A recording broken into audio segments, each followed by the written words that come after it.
What's up, guys? I'm LQ. This is the LQ Review. Thank you so much for joining me here at my YouTube channel. This is where we talk about all the geeky, nerdy stuff that we'd love to talk about. Movies, video games, comic books, and TV shows.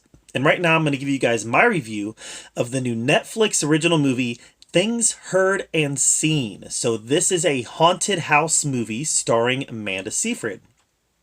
Only it's not exactly a haunted house movie. So I was really thinking that I was going to get a kind of a classic haunted house tale here, and that's not exactly what we get. They kind of turn a lot of the tropes on their heads as far as haunted house movies are concerned, and they kind of do some things that were a little bit unexpected, which I liked. I'm having a hard time saying whether I liked this movie or not, though. It tried some stuff that I liked, but I'm not sure that I liked it. It's really about Amanda Seyfried's character. She's married to a professor, and they travel. They move to the Hudson Valley. They move into a new house. He gets a job at a university, and she's kind of shut in working on some of her art, and she realizes that, number one, her house might be haunted. Number two, she finds an old Bible that has the names of the previous owners of the house in it, and some of them are listed as damned. And number three, they make friends with a couple who, you know, are very into the paranormal, and that gets her mind kind of wonky and kind of thinking about, is my house haunted? Is there paranormal stuff is there evil stuff going on here?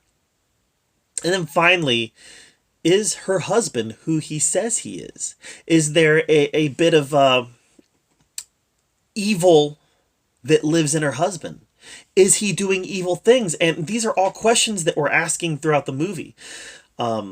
She makes friends with a handyman, and there's potential, that there's this spark of relationship that might be forming between her and the handyman, even though she's married. Is her husband cheating? Is she cheating? There's a whole lot of stuff that's happening here. It's a lot happening. There's a lot of threads in this story. But the problem is that none of them are particularly interesting. So I had no problem following all the threads, and I had no problem understanding where the movie wanted to go and why it wanted to go there. But it was never really all that interesting of a film. So I guess, I don't know. She plays this real wonky kind of character. And, Amanda Seyfried has a history of playing some of these wonky characters. And she gave a great performance, as did James Norton, her husband. But I just found none of it to be particularly interesting. Like, it was a competently told story. The acting was very good. There was no special effects to speak of, nor did there really need to be. It wasn't that kind of haunted house movie. Even the hauntings, and yes, there is a paranormal presence in this movie. I don't believe that's a spoiler to talk about. There is a paranormal presence in this movie, but even that's not particularly compelling. By the time we figure out at the end of the movie what this presence is and what it's doing, we didn't care anyways. So, interesting stuff happening. Some interesting haunted house tropes that are kind of being switched up. But none of it's particularly good. I guess that's, I don't know. I watched it, and I don't know. It's like I didn't have a hard time watching it. Like, it wasn't like a struggle to watch. It wasn't that kind of a bad movie. I'm sure that the bad movies that you've watched before, where you struggle to get through it. This wasn't that kind of bad movie. I didn't struggle to get through it. When the movie was over, I was like, that wasn't very good.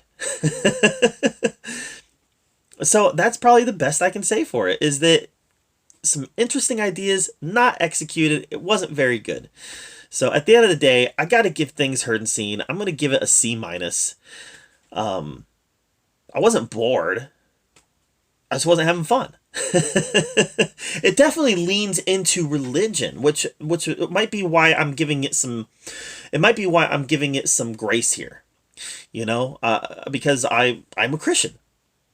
So the fact that it leans into religious terminology, some religious imagery, not necessarily all of it's Christian because it is based on paranormal activity, but